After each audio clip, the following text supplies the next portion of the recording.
when I run out of things to talk. Actually, I'm almost there. I'm just trying to tell you what happened to me. I just didn't have a good go of it. I don't know what you guys think happens when you quit a successful show like this. I'll tell you what doesn't. They don't go, hey, well, good luck with your future endeavors. That's not what happens. It was cold out there. For real, I had to watch it all go down without me. I had to watch all those people do my show, Key and Peele, and Amy Schumer, and Mind and Mencia. Well, I'm not going to say they were doing my show. I'm just saying they were awfully similar. I was mad. And people would come up to me on the street and be like, yo, nigga, just every once in a while. Most people thought I was crazy, but sometimes people come, yo, nigga, you did the right thing, man. You my hero. Nigga, I don't want to be your hero. I want to be rich.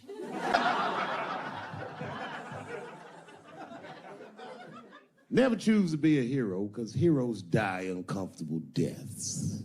All I wanted to be was Paul Revere. I just needed one heroic moment, you understand? Paul Revere's ride was only one night. And then 40 years of him being like, hey, y'all, remember that time everybody was asleep and I was up and the British was coming? Boy, it's a good thing I was awake, nigga. Everybody be dead.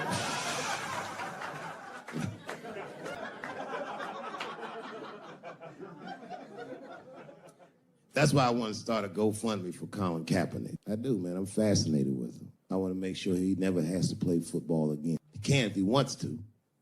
I just don't want him to have to, because why the fuck not? I know he's rich and people would be like, I'm not giving a GoFundMe to a rich dude, but you should. You should, because that motherfucker's life was going great. He's so light-skinned, he didn't even have to say he was black. And yet, he took a knee during that anthem for us. Thought about us when things were going good, when his belly was full, when he didn't think about his livelihood or any of that, and they took his livelihood away from him. I'm like, man, that shouldn't be the way it is. Every fucking person that takes a stand for somebody else always gets beat down, and we watch it. Over and over and over again, we watch it. But we should pay those motherfuckers for blowing the whistle, because they make our lives better. And we could change the narrative. We could make one motherfucker have a good outcome for doing the right thing. And that would make another motherfucker be brave enough to do the right thing. And if you did that, the niggas like Harvey Weinstein wouldn't rape for 40 years because bitch went a stupid-ass part. We should take care of each other. Wouldn't it be nice to be like, remember that time they was going to kill Jesus, but then he got all that money?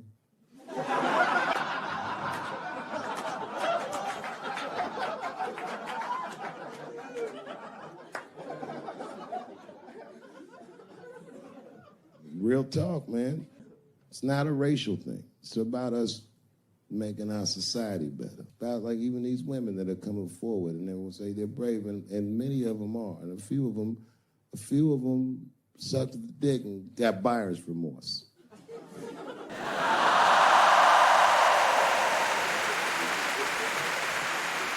You know, that's a huge omission from this narrative. This wouldn't have gone this far and some women weren't willing to do it. You can't ask every woman to hold the line. Some women can carry things heavier than others. So we should fight for one another. We should forgive the ones of us that are weaker and support the ones of us that are stronger. And then we can beat the thing. You guys keep going after individuals, the system is going to stay intact. You have to have men on your side. And I'm telling you right now, you're going to have a lot of imperfect allies. I'll tell you what happened, but I can't say it directly. There's a book, to me, that encapsulates my entire experience before I left the show. And the book is called Pimp, a guy named Iceberg Slim. Here, bring it up here. This is Matthew. Matthew was from France. He's white. And yet, he has an original copy of this book written by a black American who was a pimp in the 40s. Iceberg Slim, his real name was Robert Beck. He got the name Iceberg because he was in a bar in Chicago and there was a shootout in the bar and a bullet through this nigga's hat and he still finished his drink. Pimps love shit like that. They say, man, you ice cold. And it stuck.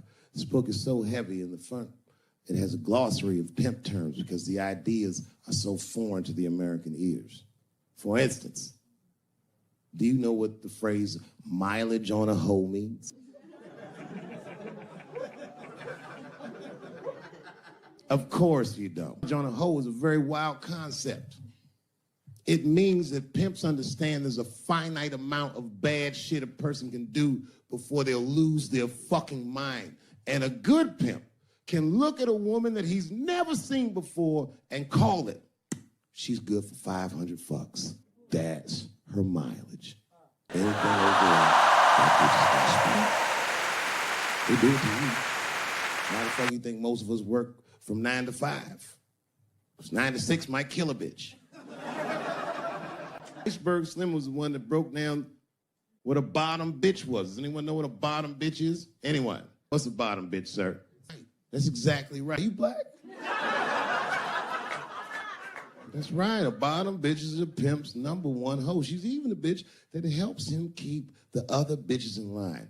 I will repeat. She's even the bitch that helps him keep the other bitches in line. If the pimp was McDonald's, the bottom bitch is French fries. The rest of them bitches like fish sandwiches, cherry pies, and shit like that. Iceberg Slim breaks down some of the coldest capitalist concepts I've ever heard in my life. He describes in detail how these men break women so that they will give them the money that they make with their own bodies. There's a story in here so cold it makes me shudder to think about it. Well, Iceberg Slim is trying to control the woman that he finds uncontrollable. So he asks older pimp how he can rein her in. And the older pimp says, oh, that's easy, Iceberg. All you have to do is beat that bitch with a coat hanger and then run her a bath and give her some pills. She'll be so grateful that you fixed her that she'll forget you were the motherfucker that beat her in the first place. That's some cold shit. Now, end of this book, Iceberg Slim tells a story. It's kind of the crescendo of the book. And in the story, Iceberg Slim's bottom bitch is at the end of her mileage. If she was good for 500 fucks, she was at 498. She was bubbling. You could see it. She was going crazy. She started saying all kinds of shit. Oh, I always wanted to be in the circus. Circus, this bitch is loose. I can juggle too, you know. Juggle. He had to let her go. It's hard to let her go. A bottom bitch go. And he wasn't ready to let her go because his organization couldn't handle losing her. But she didn't know that. He didn't know how important she was. So what he did was, he called her to a diner. He said, look, bitch, you and I gotta part ways. She said, fine, motherfucker, I don't need you anyway because I know somebody at Ringling Brothers. She was like, all right, bitch, whatever.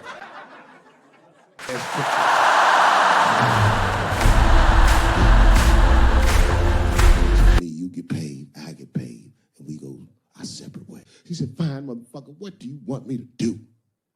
He said, okay, there's a guy in that hotel across the street. He's waiting for you in room number 7. I want you to go over there and I want you to fuck him.